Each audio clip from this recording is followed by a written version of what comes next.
History, इस word से ही हमें शायद कोई एलर्जी है। इसका रीजन ही है एक बोरिंग सी तरीके में हिस्ट्री को समझना। इसीलिए इस सीरीज में हम ला रहे हैं modern Indian history in a videography way, जिससे आपको इंडियन हिस्ट्री को समझने में और तो और याद रखने में भी मदद मिलेगी। इस सीरीज को ऐसे इंटरेस्टिंग वे में डिजाइन किया गया है जिसको सिर्फ यूपीएससी और बाकी एग्जाम के स्टूडेंट्स ही नहीं बल्कि सभी देख सकता है for better understanding of our history. ये सीरीज कवर करेगी इंडिया में यूरोपियन के आगमन से लेके 1947 की इंडिपेंडेंस तक। तो फिर चलिए अब टॉपिक में आते हैं। आज का टॉपिक होगा advent of European in India. लेकिन उसके पहले please like, share and subscribe to the Gyan tales for more such exciting topics. Also hit the bell icon to never miss any update from the Gyan Tales.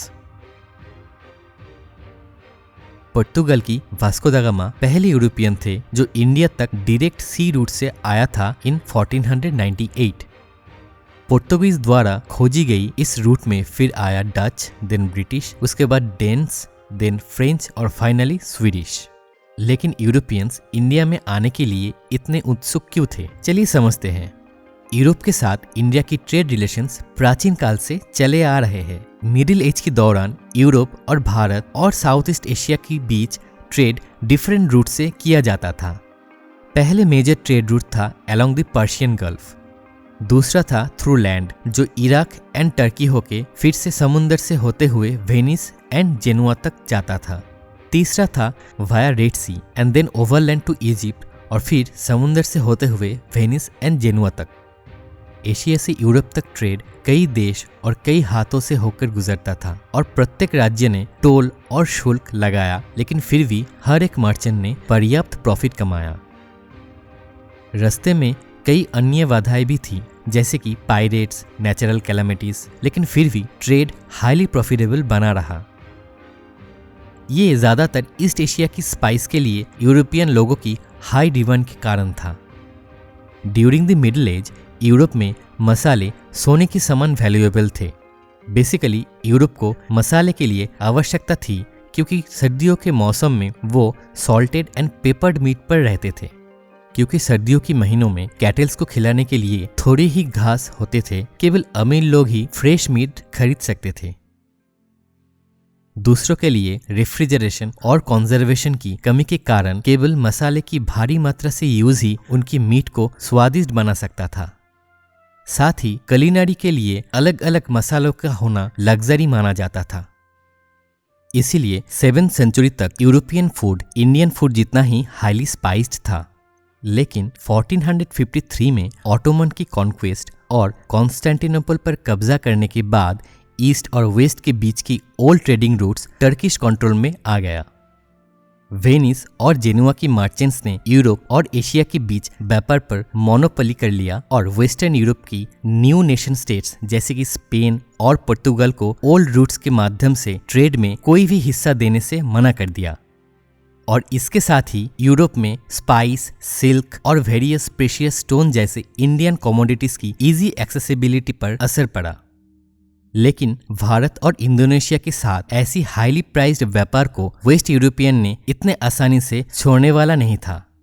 Bharat की fabulous wealth एक additional attraction थे क्योंकि पूरी Europe में सोने की भारी मात्रा में कमी थी और व्यापार को बढ़ाने के लिए मीडियम ऑफ एक्सचेंज के रूप में गोल्ड आवश्यक था। इसीलिए वेस्ट यूरोपियन स्टेट्स और मर्चेंट्स ने भारत और इंडोनेशिया की स्पाइस आइलैंड के लिए नई और सुरक्षित सी रूट्स की खोज शुरू की।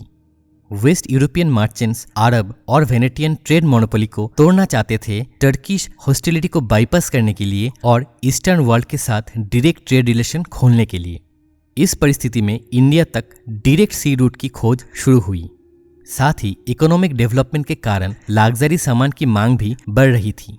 इंडिया तक एक सी रूट खोजने के लिए सबसे ज्यादा उत्सुक थे पुर्तगाल की प्रिंस हेनरी और इसीलिए उन्हें नेविगेटर भी बोला जाता था। प्रिंस हेनरी ने पुर्तगाल में एक मेरीटाइम स्कूल भी शुरू किया और इस टेक्निकल एंड साइंटिफिक खोजों के कारण पुर्तगाल में करावेल, करक एंड गलियन जैसे एडवांस शिप की डेवलपमेंट हुई। लेकिन प्रिंस हेनरी के सपने सच होने से पहले ही उनकी मृत्यु हो गई। बाद में ट्रीटी ऑफ टॉर्डेसिलस के तहत पुर्तगाल और स्पेन के रूलर्स ने नॉन क्रिश्चियन वर्ल्ड को अटलांटिक में एक इमेजिनरी लाइन से डिवाइड कर दिया।